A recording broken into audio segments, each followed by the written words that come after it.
during the general election campaign and in the weeks after the general election campaign, she constantly said, and her officials doubled down on this, that she was not going to increase more flexibility into those fiscal rules that would allow her to borrow to invest more. It's quite clear to me that her position has changed radically on that. Interesting. And that she will rework those rules. Should we talk about the budget? Because that's coming up. And I know you, again, have, had your feelers out. Look, it is the big economic and political event, certainly, of this year that we're in. It could be of this entire parliament. And one of the things I constantly talk about is how unprepared this new government appeared to be for this budget before and indeed in the early weeks of the election. I mean, so it just got a little bit of sort of new, I would regard as sort of relatively important framework stuff. The Office of Budget Responsibility has just submitted to the Treasury its last set of forecasts for example, the outlook for growth in the economy, inflation, and all those other parameters. Not including budget stuff. But absent, what Rachel Reeves may do. So, she's now been told what the OBR thinks is both happening now and will happen to the economy over the last 5 years on the assumption that she doesn't do anything at all, right? And that is the set of conditions that she now has to work with to decide how much to borrow, how much to tax, and all the rest. And I think the most important thing that I want to say about that is quite a lot of people have been pointing to published data, which showed that there's perhaps a bit of a recovery in the economy. Actually, other people have been looking at what you might call real-time information and noticed that actually maybe that recovery has run out of steam and we're going through another period of stagnation. Some people blame Keir Starmer and Rachel Reeves for being too gloomy and therefore, deterring people from, consumers from spending and businesses from investing. So, it's a bit murky, frankly, about where we are at the moment in terms of the economy. But the fundamental question is, will the OBR be more or less pessimistic than it was in March about the 5-year outlook for the economy? And my own view is that it is very unlikely to change its position. And the reason I say that is I think people have slightly forgotten that back in March, the Office of Budget Responsibility was about the most optimistic of all the forecasters about what would be happening to the UK economy over the next 5 years. It then forecast that growth in the UK economy, potential growth in the UK economy, would be about 1 2/3% per annum, which was way higher than the Bank of England. It was way higher than many other forecasters.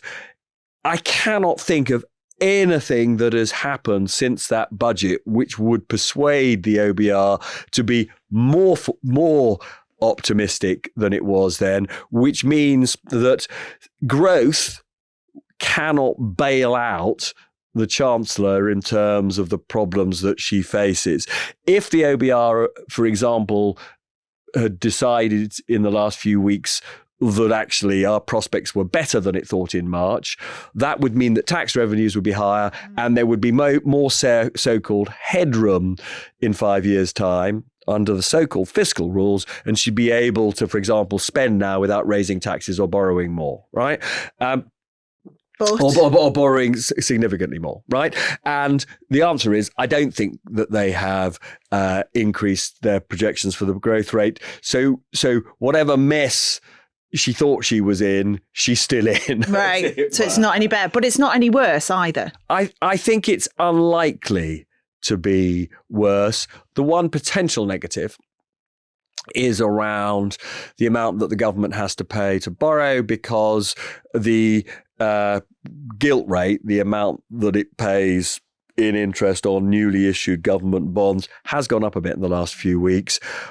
That would imply that it would have to essentially pay out more in interest over the coming years. I'm not sure the extent to which the OBR will have factored that in, and it's also not clear whether that's a temporary or whether that's a temporary factor that will at some point be rectified. So on that side, I haven't really got a very clear view, but I have got a view that says I'd be very just be staggered if simply as a result of momentum in the economy, she suddenly found she had more money than she thought.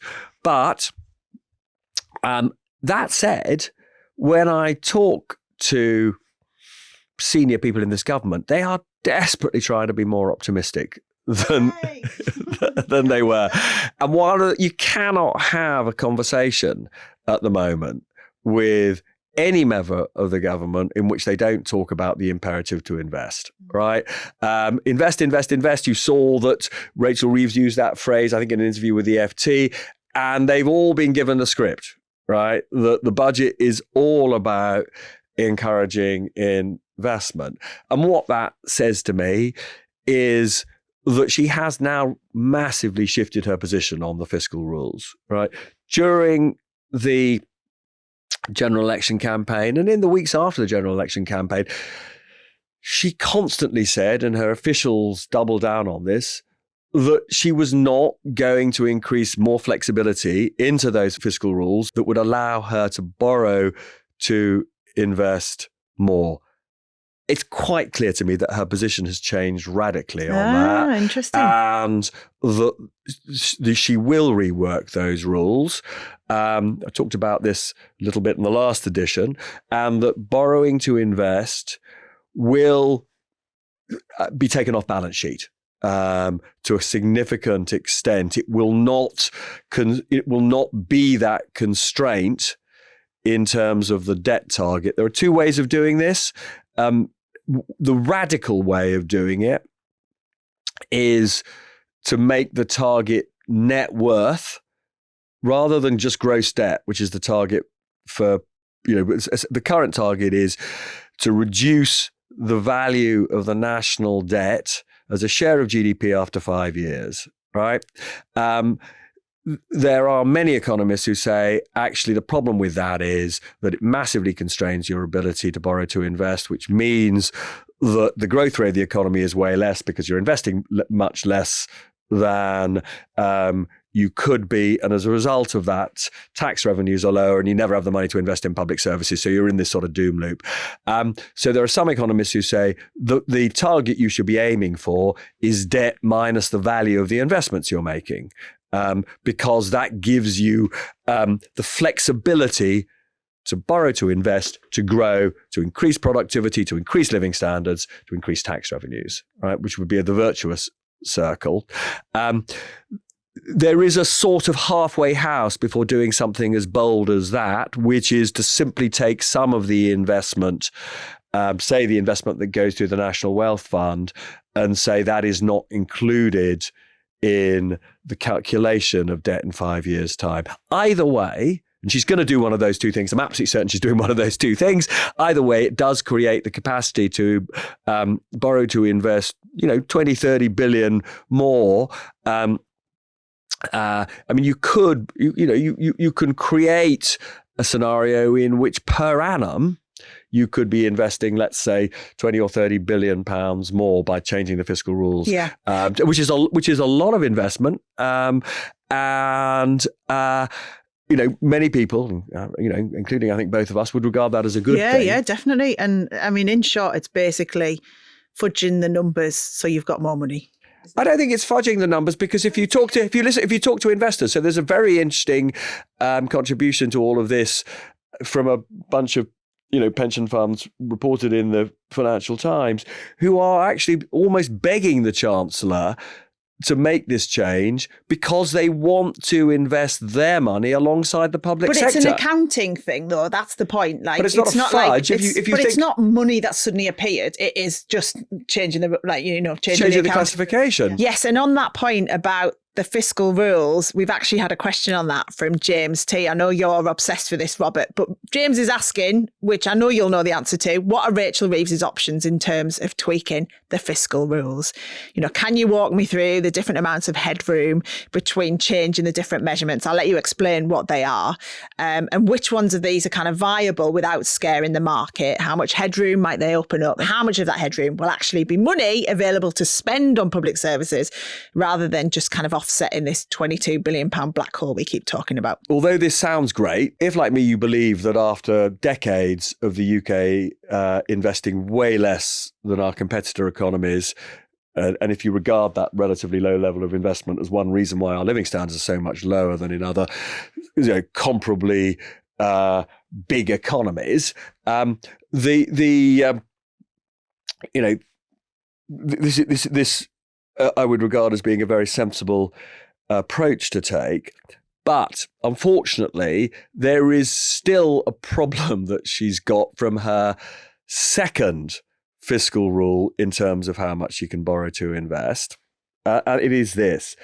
Her second fiscal rule is that over an as yet unspecified period, it's sort of amazing to me she hasn't told us what the target date is for this other fiscal rule. But the other fiscal rule is for day-to-day spending, and day-to-day spending is things like paying the wages of teachers and nurses and civil servants, paying benefits, paying pensions, that those payments should be matched by tax revenues, or that you don't borrow for day-to-day spending. Now, as I say, I just want to focus on the thing I literally just said, which is we don't know whether she's going to hit or she thinks she has to hit balance over 5 years, which is the target, which is the number of years for the debt target. It's weird that she hasn't said this, or whether it's over some nebulous calculation of the economic cycle, right? So quite how binding this constraint would be, we don't know yet, because it depends on the time limit. But the relevant point here is if you borrow to invest, of course, you are paying quite high rates of interest, much higher than you were 10 years ago when interest rates were basically nil. You are paying quite a lot of interest on that debt. That interest is part of your day-to-day spending, right?